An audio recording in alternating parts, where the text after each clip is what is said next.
जय हो। आप लोगों को भक्ति मार्ग चैनल में आपका स्वागत है। और मैं जन जीवनी एकादशी की आपको ग्रंथ बता रही हूँ कि भगवान 52 अवतार धारण किया और बलि को वरदान दिए कि मैं आपके साथ पाताल लोक में रहूंगा और मेरी मेरी प्रतिमा आपके साथ रहेगी। और भगवान इस दिन करोट लेते हैं और कथा बताते हैं। धर्मराज युधिष्ठिर बोले कि हे भगवान, भादो की शुक्ल पक्ष की एकादशी का क्या नाम है तथा उसकी विधि क्या है? उसे एकादशी के व्रत को क्यों करने से कौन सा फल मिलता है? सब हमसे विस्तार समझ जाकर कहिए।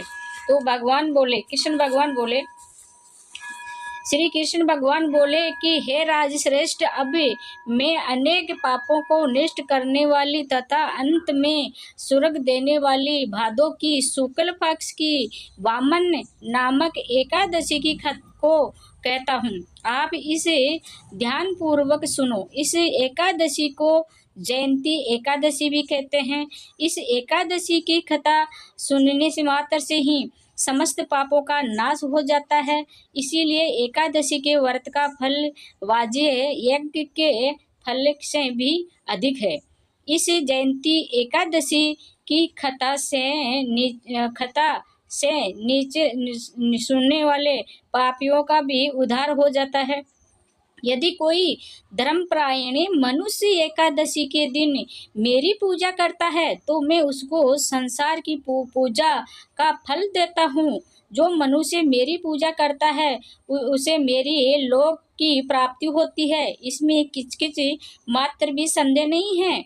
सो मैं मनुष्य इस एकादशी के दिन श्री वामन भगवान की पूजा करता है।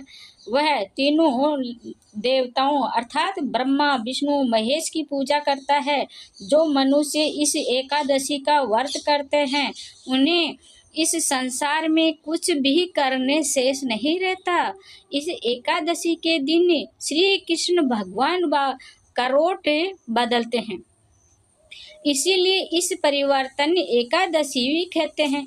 इस पर धर्मराज युधिष्ठिर बोले कि हे भगवान, आपके वचनों को सुनकर मुझे महान संदेह हो रहा है।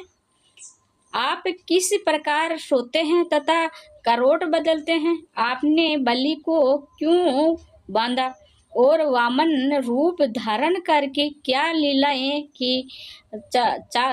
चातुर्मास व्रत की विधि क्या है तथा आपके सहन करने पर मनुष्य का क्या कर्तव्य है? सो सब विस्तार पूर्वक कहिए।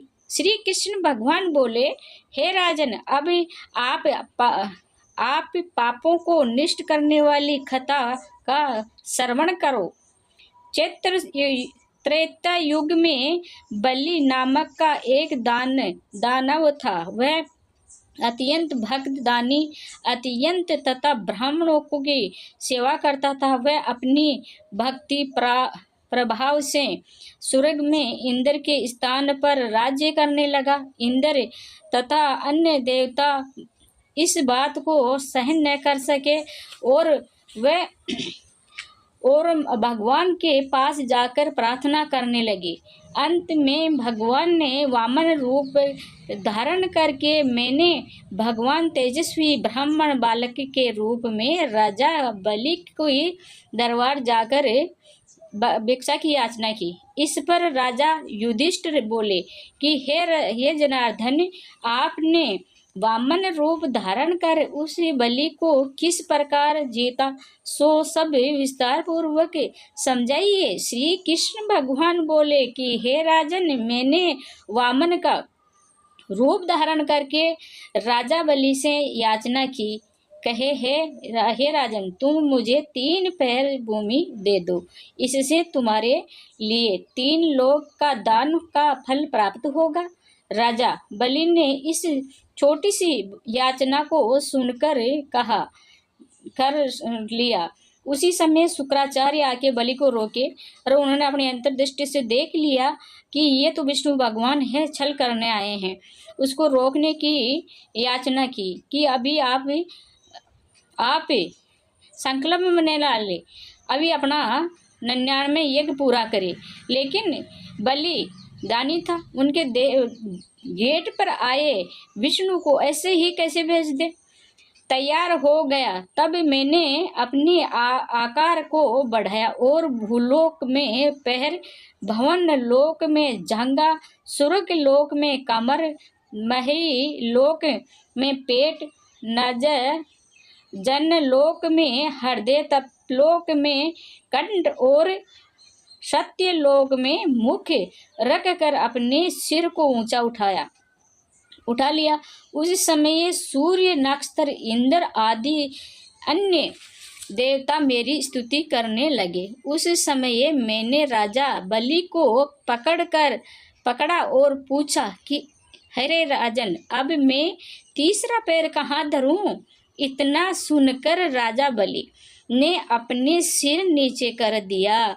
उसी सिर पर मैंने अपना तीसरा पैर रख दिया और वह भक्त प्रहलाद और पाताल को चला गया। जब मैंने उसे अत्यंत विनती पाया तो मैंने उससे कहा कि हे बलि, मैं सदैव तुम्हारे पास रहूंगा।